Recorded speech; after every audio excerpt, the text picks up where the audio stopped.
Welcome to the People's Forum.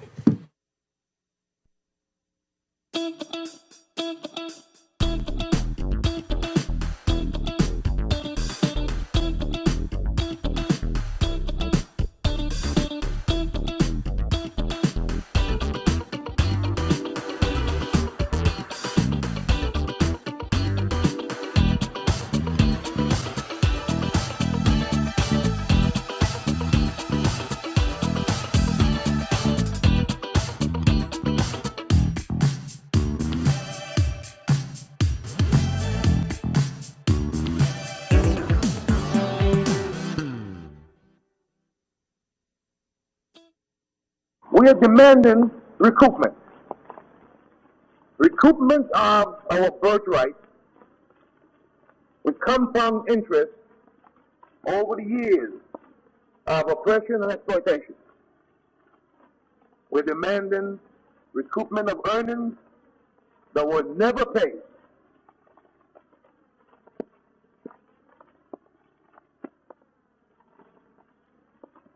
The initial demand of this recoupment is, as a start, $6 billion. $6 billion for the creation of a black urban coalition.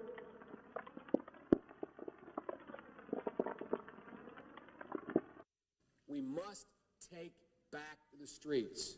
It doesn't matter whether or not the person that is accosting your son or daughter or my son or daughter, my wife, your husband, my mother, your parents. It doesn't matter whether or not they were deprived as a youth. It doesn't matter or not whether or not they had no background that enabled them to become socialized into the fabric of society. Welcome back, America. Today we're talking about solutions. Today we're talking about making a blueprint for ADOS going forward. We've been 7 shows in. We're no longer talking about what happened. We understand the who, what, and when. Now we're dealing with the how much and what we should do with it when we get it. To my left, I have Mr. Junior Elias Andrews, artist and cultural icon, specializing in Trinidadian art and carnival. Caribbean as well. And may I say, I'm jaded, but they say they have the best carnival in the world. To his left, Mr. Jason Gerald, educator, retired policeman. To his left, Mr. Hakim Atiba, finance pioneer, hip-hop, Wall Street. Wall Street. What we're dealing with today in this ADOS movement and this talk about reparations is specifically now a blueprint for how we handle it. I took a little bit of a bulldogging and they got my mind back on the page because I didn't want to receive anything that didn't come with money. I didn't want to receive anything that I felt might have even been partially symbolic or well, if you go to school, but it has been brought to my attention, and I had the privilege this morning on the drive-in of listening to Philippe Matthews and his interview with Dr. Hakeem Jeffries, and he slowed it down for me. Sometimes you have to slow things down. I'm a bit of a hothead, going off the cliff fighting, we're going off the cliff fighting. It's, the old Star Trek thing of good and evil toiling down into the fire. And, I need to grow up, step back, walk down the hill slowly, young man. So that's why I brought all of these esteemed gentlemen to help me walk down the hill slowly. Last time we were here, Jason, you didn't get a chance to talk very much. It's unusual. But yeah, a few. But we want to talk strictly about solutions, governmental or societal structures that we can put in place, because we understand now that this thing is not coming in the form of a WIC check or old-fashioned food stamp with the colors on it. Or a stipend, huh? Yeah, a stipend. This thing has to be structured properly so that we can, take it into perpetuity. So what would some of your suggestions be? Well, when we're thinking about that, I always agree it should never be about money. I just don't think that is realistic. Plus, again, we know we have people that's not going to support the idea of reparations. And when you put it into things like education, college forgiveness, free college classes, or other vehicles, it not just captures mostly African Americans, but anybody that doesn't make a lot of money, regardless of their color, and you turn those people into allies, as opposed to being opponents of what we're trying to do. So if we have to break off a piece to get them in the game, to make them a little bit more receptive to what we're asking for, I think that's a win-win. And I have no problems with people, regardless of color, taking a step up. And I find in the South, you have all these people that vote against their self-interest Exactly. and vote for Republicans, although they've never done anything for them. So this might be a way to educate them, make them think about who they're voting for, and make this a topic that might be more valuable to them. Okay. Atiba? And even more interesting, when you mention, our brothers and sisters of other racial backgrounds, their inclusion is sometimes even more important than us. Like, those individuals who are Caucasian, who are fighting that hard fight for the cause, they are invaluable. And we had to embrace them tremendously because it takes a lot for you to go against your own one. It's beautiful for you to go within yourself, see the truth, and say it. So at that point, I believe that we need to highlight, and it's very important. Like whenever we have this discussion. A lot of times, the rebuttal that individuals from other races will say is, well, there were good white people or Chinese people or Jewish people that were involved with the cause, and I believe that they need to be canonized. I believe that they're extremely important. They provide a tremendous amount of validity. So, I just wanted to kind of add to that. Listen, I'm with you. With the starter core. And the civil rights movement, one of the biggest things that happened in the civil rights movement was that Mississippi, when the three young men, Cheney, Goodman, and Schroeder, got killed, and those were core members, and those were two young Caucasian kids and a black kid down there doing that work. And not just white, but Jewish. Jewish, and it's important. I believe that more important than to come and stand with me at my rally, to go to your own rally, go to your people and fight this fight. Do like Tim Wise does. Tim Wise goes into every area and he educates thousands of people on exactly what happened, and he dispels all of the myths and the stories that you have, and he says it unapologetically. Yeah. My thought moreover is that we need different people that get into this fight in different reasons. As a policeman, I wasn't on the front lines with 100 blacks and people of that nature. And I always think you need somebody on the inside that doesn't seem like they're with the cause, because you don't know which door to kick open or when to kick it open, unless you get that intel from someone that they seem is non-threatening. That's part of them to let the others in the struggle, what they're thinking, how they're going about it, what you should think about, how do you proceed. So people that are perceived to be on other team, again, valuable. Exactly. Can't win a war. Perceptions and context. If you think about it in a war sense, we need spies on the other team. Exactly. We need spies. We need allies. Right. We need allies and sympathizers. Exactly. Junior, come on, jump in here, man. No, I like what I'm hearing. Okay, all right. And I'm agreeing very much with what you said. And I agree with the point you made. For me, in terms of when you're giving back or when you expect to get something, you must have something in place to receive that. So my biggest thing would be, what do you put in place to receive? Exactly. And that how do you prepare yourself? Yeah. How do you prepare the table, for all of this that's going to come? If it just comes and you've done no preparations, I mean, last week I couldn't hear it.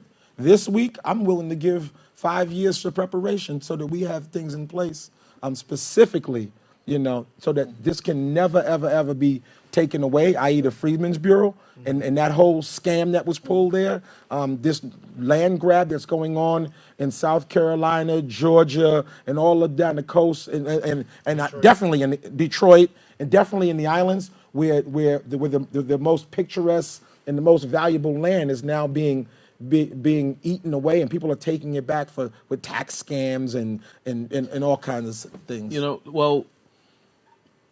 Like I said, we talk about the wealth and the wealth gap, and I tell people, being that I have like a bird's eye view on Wall Street, the gap in the last 2 years has exploded. Like it's like a lapping. It's no longer a gap. So they're capable of just buying the land. You got to remember, every time you pay attention to Donald Trump, he says there's $4 trillion in wealth that's been generated. I'm pretty sure that if we took a look at the inventory of properties in America and American territories, that's where that money's gone.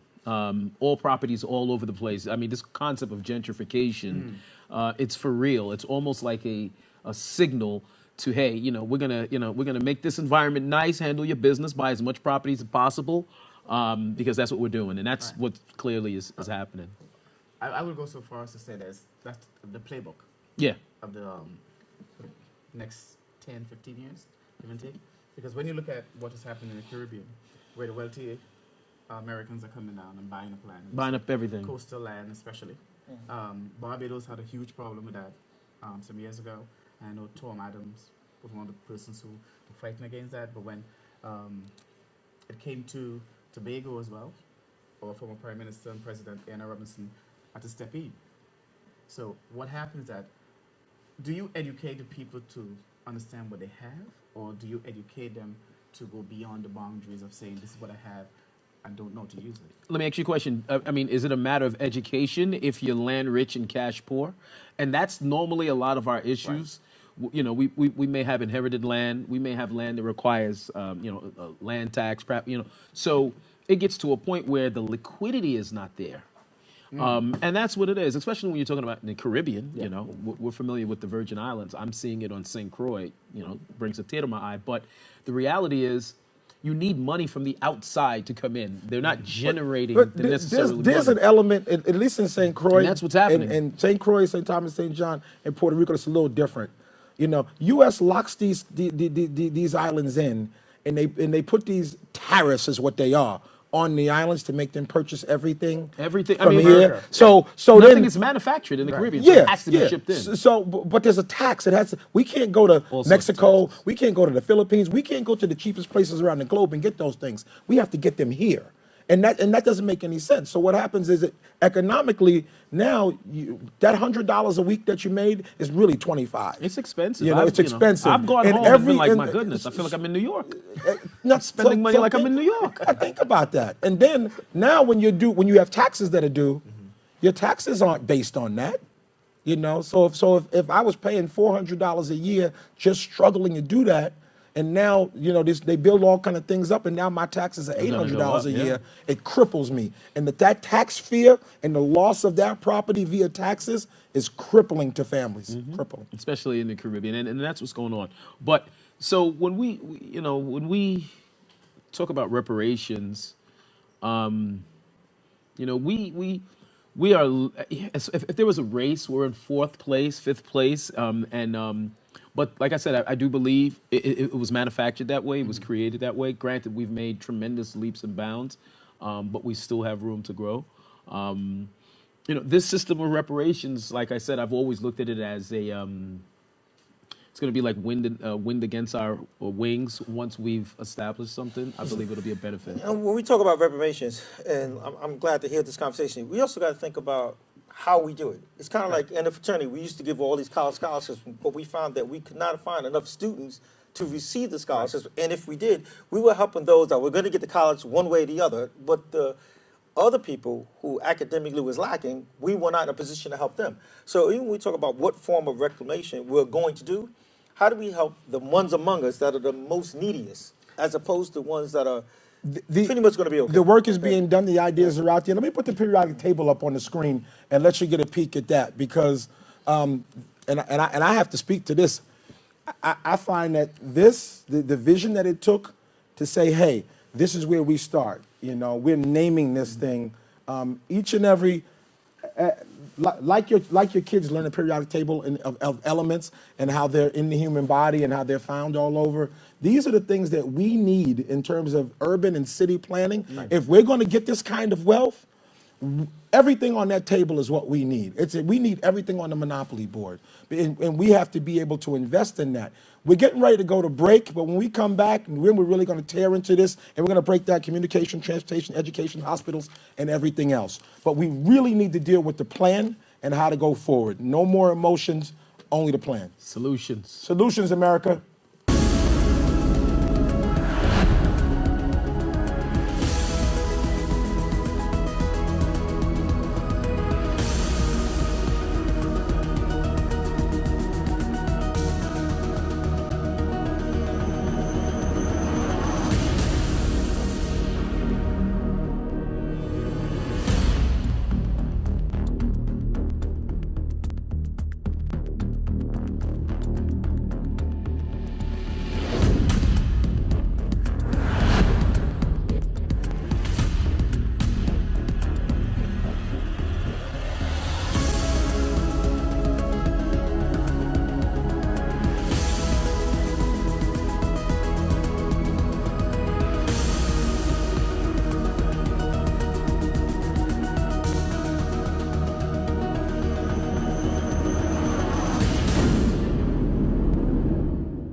gypsy man, these streets.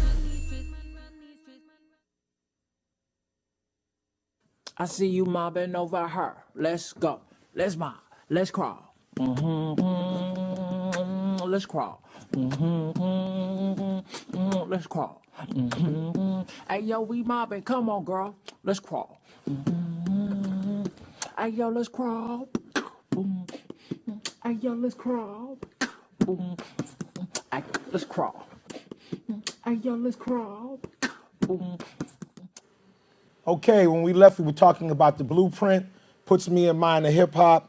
But I'm not going Jay-Z. I'm going to KRS-One, real hip hop. I was fortunate enough to come to my sister's show previous to this show, and a good friend of mine from high school, another 30 guy I've known 30 years, had a quote, and it's by KRS-One, and he says, we have to create strategies that benefit our children in the future. We can't worry about today. You know, and which brings me back to our conversation. What, in your estimate, each of you give me three. What are the three key things that you believe we have to put in place to invest in as a group to move us forward and protect us? Well, I think if we're talking about strategies, I find education to be the most powerful stimulus of change.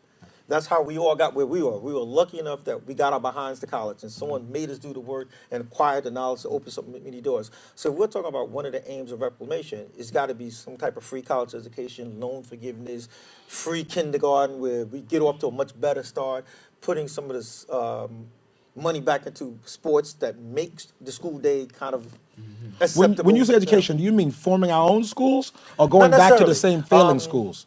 We could do a little bit of both. I do like the fact that I went to schools that had access to people who weren't like me. Because I'm going to have to join that world sooner or later. And for me, my freshman year was my immersion of talking to people who were nothing like me. College or high school? College. College. My college roommate was nothing like I was. And I learned so much in the first few weeks watching him. We were amazed by each other. I had habits that he didn't have, and music, and just eating different food for the first time. And just, Where was he? you know, What was his background? Where was he from? literally, he was from, like upstate New York. Okay. And even just not just where he was from, but the way he thought. Things like, well, I'm going to grad school. I hadn't even thought about completing the year, much less. And he says, I'm going to be a doctor. And he wasn't talking about things he was trying to do. He was talking about as absolute certainty. And the way that he framed his thought. The ability to have that confidence comes from a certain amount of wealth. Absolutely.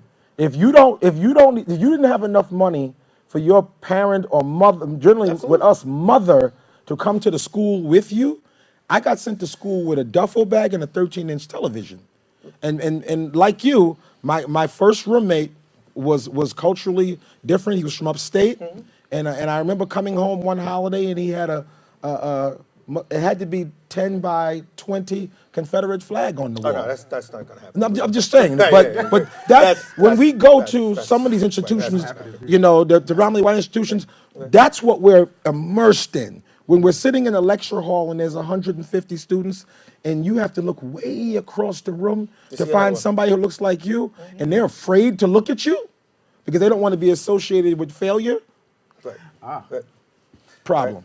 So that's why I asked the question: That's- are we starting our own schools? Or are we investing in I'd Dr. Umar start- Johnson schools? start our Are own we schools. Are we advancing in Dr. Hattie Norman's nursing school? Are we advancing in our own thing. Dr. Parsons' nursing school? And I mention these ladies because between Dr. Parsons and Dr. Norman's, at least in Long Island and the Bronx, both of them have probably introduced 5,000 nurses into the professional nursing arena over their careers, 5,000 apiece. But I also find that when I talk about education, for me, I think I learned just as much outside of school than in school. So the issue is our young people have stopped reading about their culture.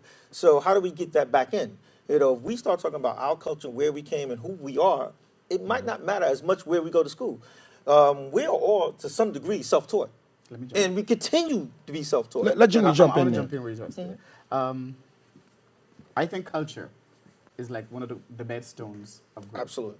Absolutely. If you mix culture with spirituality, with awareness of who you are, there's nothing can stop you. What he just said is knowledge of self. Most of our people don't have it. Know thyself. If you ask them who they are, they give you the most bizarre explanation. Or they haven't thought about it at all. Today I had an experience. I had an experience on Rutland Road in Brooklyn. 3 teenagers arguing where they are. One said, "We're the borough of Brooklyn." The other one said, "No, we're in the United States." And the following one said, "No, we live in Brooklyn." And they're all right. But the thing about that, they did not realize that they were all right. But one particular girl was saying to them, "No, we are U.S. citizens. We live in America." So they asked my opinion. I said, "This is the United States of America. This is where you live." And it occurred to me that do they have enough discussions in the black home about who you are and why you are who you are and where you're going? Because if your parents cannot foster that encouragement of self when you go out, like you said, to a new environment, or you go to a new environment, say Confederate flag, you will get afraid. Yeah. But if you know who you are from the self. jump, But I also like that to be a little broader, because I don't think of myself as just an American, just a New Yorker. Right. Now I live in Yonkers and live in most of our boroughs. I think we also have to connect to brothers and sisters that's not from here. Once we have a global perspective, our numbers swell, Yes. our support Yes. swells, Yes. and we need each other help. Yes. So anything I'm thinking about doing, formulating, I have to think about my brothers in Africa. let me throw next into the part, generational.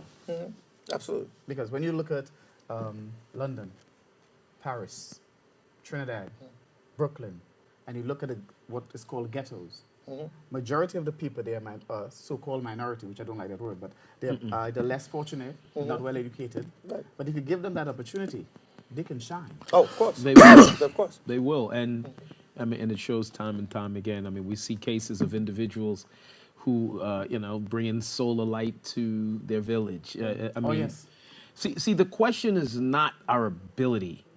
You know, the reason why we will question our ability is because we allow people to dictate our starting point to be at slavery. So we're an illustrious people. We basically formed the periodic table, and for us to get out of this quandary that we're in, I truly, all right, so I don't like the religious and the other outside aspects of what Farrakhan has done with the Nation of Islam, but I do 1,000,000,000% agree with the do for self concept. And I think that whole concept of doing for yourself, not looking for a handout, building out our infrastructure, in the sectors that Kwame will eventually bring to the forefront, and we begin to create an infrastructure inside. It's like mimicking the system. We kind of like mimic A system America's within the system. A system Like within the system. Elijah Muhammad said it, Noble Drew Ali said it, Father Allah said it. All of these great leaders said the same thing. Take responsibility for yourself. Know who you are. You still have to get up and feed your family. You still have to educate yourself. You have to physically prepare yourself to be able to defend yourself and your family. All of these things fall on you, black man and black woman. Yeah. Man, woman, and child. You guys come together. You form a union, and you give things to your children from inside the house. You start at self first. Right. You got to start with the house. So you start at self. And then from there, you build out. I want to put the new model up, number 2, and I want to let Jason and Atiba and Junior speak about different elements. That's inside the periodic. Well, no, about the new model. I'm talking about in terms of transportation, utilities, electrical powers, the STEM, all these STEM programs, engineers, things of that nature. We, in terms of this blueprint, it has to be focused on these things. We need radio stations. We need telecommunications. We need cellular. We don't even own anything in those areas. And if we do, we don't know that we do, and we're not patronizing it. In a concentrated. You blew my mind last week, and I didn't catch it until today. Like I said, I had an aha light bulb moment. He kept speaking about the susu, pooling, aggregating, pooling money. And when you think about it, if there are 44 million of us, you take out 5 million who may be elderly or infirm, you take out 10 million out of 45 who may be children, you still have 30 million people. And as Atiba said, if you put $1 every 2 weeks, $1 a paycheck into the trust, the fund, we can generate $30 to $60 million a month, and then we can do whatever we want. Pretty much whatever we want, and we would be able to bypass their, see, because our biggest issue is access to capital. Our biggest issue is we don't have access to, we can't get a loan. I remember at one point, I don't want to talk numbers, but I had a decent amount of money in the bank, and they wouldn't even give me a loan. And I'm talking about a pretty decent amount of money, $200,000-$300,000. I'm like, well, then why don't you give me a $20,000 loan? They wouldn't even do that. So that's our issue. And like I was talking to Kwame, I was like, I think that there's like a power in the inertia of the susu. It is a power. We call it, Instead of taking the payment. crowdfunding. Yeah, Put we the call it- susu picture up. We call it crowdfunding. It's crowdfunding. People go out every single day with a great idea from Silicon Valley or something that they thought of. Well, you and the think the first thing Shark they Tank do, is about. Shark Tank, Yeah. exactly. Proof of concept, crowdfunding.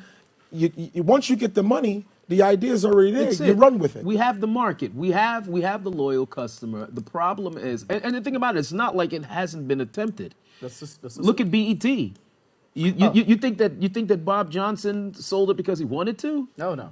I mean, I wouldn't be surprised if he had a little bit of firm pressure placed on his hand. Why? Because BET was such a valuable tool that he had to know that it was worth more than $2 billion. Of course, by far. So we do have attempts where we build these institutions out. They just get taken away. All right. Hate to cut you off. We're at the end of the half hour. It's been a wonderful show. What we spoke about is acknowledgement, redress, closure.